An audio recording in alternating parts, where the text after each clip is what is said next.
ہمیشہ ہر دور میں ہر ملت کو زمانے کے امام کی منشا کے مطابق چلنا چاہیے۔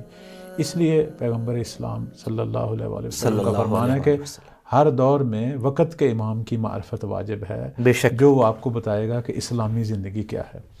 تو آج کے دور میں ضروری ہے کہ ہم اپنے زمانے کے امام حجت خدا امام مہدی علیہ السلام کی معرفت پیدا کریں۔ حاصل کریں۔ معرفت کا مطلب کیا ہے؟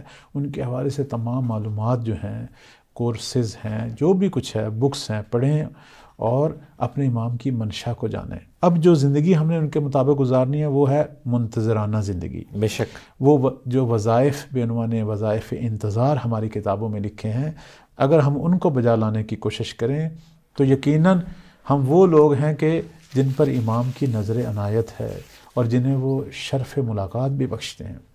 باقی ملاقات کا کوئی چلہ نہیں ہے، کوئی عمل نہیں ہے۔ اگر کوئی شخص یہ دعویٰ کرتا ہے کہ فلاں کام کرو ملاقات ہو جائے گی، یہ کذب ہے، اس کی کوئی حقیقت نہیں ہے۔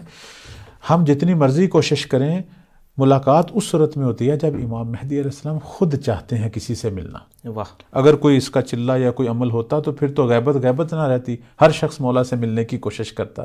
نہیں، ملاقات ہوتی ہے، ہم قائل ہیں اس بات کے، ہمارے علماء قائل ہیں، اور اتنی کتابیں اور اتنی روایات حکایات موجود ہیں، لیکن یہ دروازہ ان کی طرف سے کھلا ہوا ہے کہ وہ جب چاہتے ہیں تو کسی سے ملاقات کرتے ہیں۔ اب ہمیں چاہیے کہ اپنے آپ کو اس لائق بنائیں کہ مولا ہمیں شرف ملاقات بخشیں۔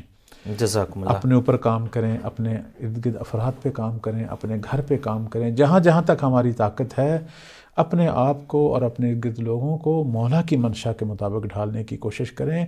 اب اگر کوئی مشکل آتی ہے، کوئی مسائل آتے ہیں، توسل کریں، جہاں وہ مناسب سمجھیں گے۔ بغیر شرف ملاقات بھی ہمارے کام کر سکتے ہیں، اور اگر مناسب سمجھیں گے تو کیوں نہیں، بہت سارے لوگوں کو انہوں نے یہ شرف بخشا، تو ہمیں بھی یہ شرف جو ہے وہ بخش سکتے ہیں۔